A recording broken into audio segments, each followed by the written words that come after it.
All right, our mailbag question for today, team, is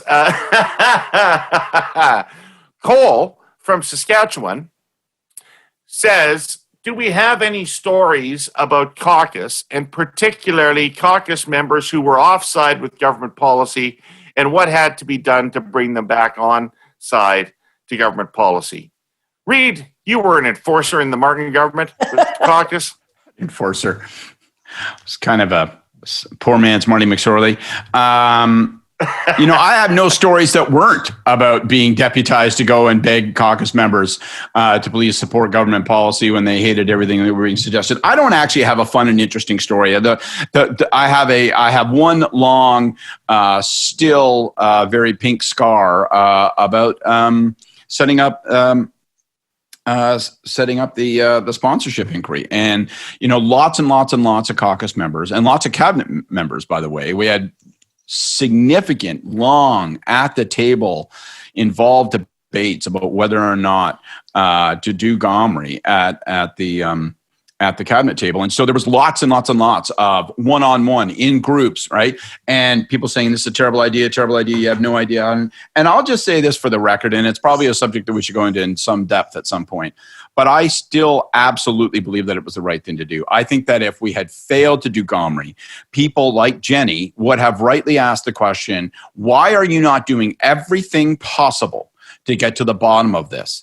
And the only reason you're not is that you have something to conceal and you're anxious about it. And that was a discussion of corruption. That was a discussion of legitimate corruption where people were getting paid to do things that they ought not have been getting paid to do. And I still think I think that we would have never won the 2004 election if we had failed to call Gomri. We would have been run out of town long before then.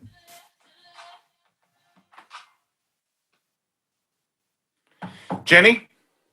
Well, I was actually the enforcer for most of the years that I worked for the Prime Minister. I have enough stories. We could keep two pods going. And I would say 95% of the caucus members that I still talk to, I have a very good relationship with.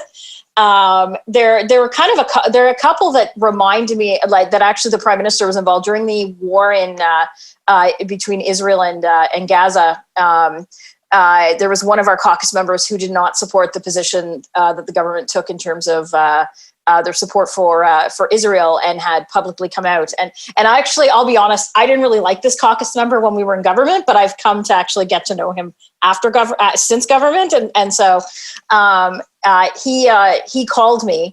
And I said, "Yeah, you've got to retract your statement." And we went back and forth. And it happened to be one of those days in the summer where the Prime Minister was in town and he was just down. I was at one end of Langevin and he was in his office at the other end.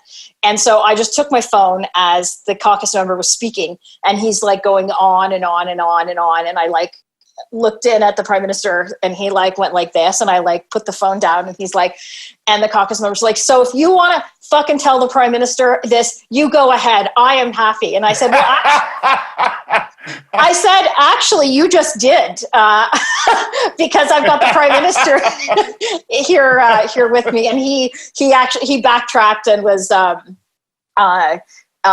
very conciliatory afterwards. There was one with Saskatchewan that's somewhat similar. It would have been in 2007, I think. It was around when equalization was an issue with the Saskatchewan government, and our caucus was very upset. Of course, it was a East-West Quebec Saskatchewan thing, and we set up a conference call for the Prime Minister to speak with our Saskatchewan caucus. And my friend Lynette at the time was Jerry Ritz's chief of staff when he was at agriculture. And I started the call, and I'm like, "Okay, guys, we're just waiting for the Prime Minister. Put it on mute." And of course, then they get kibitzing back and forth, and it's like, "Well, we're not going to put up with this. We might even bring out our reform signs. We're not, we're not going to let Quebec get this, and we're not," and all this kind of stuff. And at this point, the Prime Minister had come in. And so I texted or BBM'd Lynette and said, the PM is in the room listening to all of this. And it was, of course, Jerry, who was the Saskatchewan minister, who was actually leading the whole charge on all of this. And she just right. She obviously showed him her phone. And then he's like, all right, guys, come on. Enough of this. This is just ridiculous. We're all on one big team. So anyways, I've got a ton of stories. And some that were less like the morning that Henry Morgentaler was given the Order of Canada, all of the caucus calls that I had to do, because as you know, the Prime Minister's office actually has nothing to do with Order of Canada. So it was calling caucus members to tell them that, in fact, no, we don't have anything to do with this. So things like that. What about you, David? Yeah, those are great stories. I never had those kind of responsibilities because I was not involved in the government. So I was never sent off to convince MPs to try to do one thing or another. I had them even when I wasn't involved in the government. They never gave me that role, but I did still have some awkward encounters with caucus. Like, we were such an unwieldy coalition after the Conservatives collapsed for a period of time in Ontario, and we elected a bunch of people from a bunch of ridings that we would never have elected. And so we had an evangelical Christian caucus. And like in 2005, when I'm desperately trying to find ways to get us over the hump, I was doing some polling in which I was asking questions about evangelical Christians. And the polling got back to the caucus members, and they complained to the Prime Minister, who then made me get on the phone with these evangelical Christian caucus members and try to assuage them about the fact that I was actually looking for a way to wedge against them in the election campaign, even though they were part of our caucus. Right? You are a potential wedge. You're a relic of a Liberal Party that doesn't exist anymore.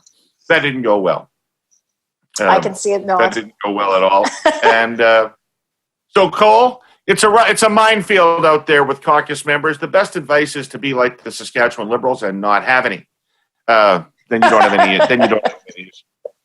Cole, thanks for being a regular listener, and thanks for your mailbag question. Jenni, it was great to talk to you this week. Thanks a lot. Bye.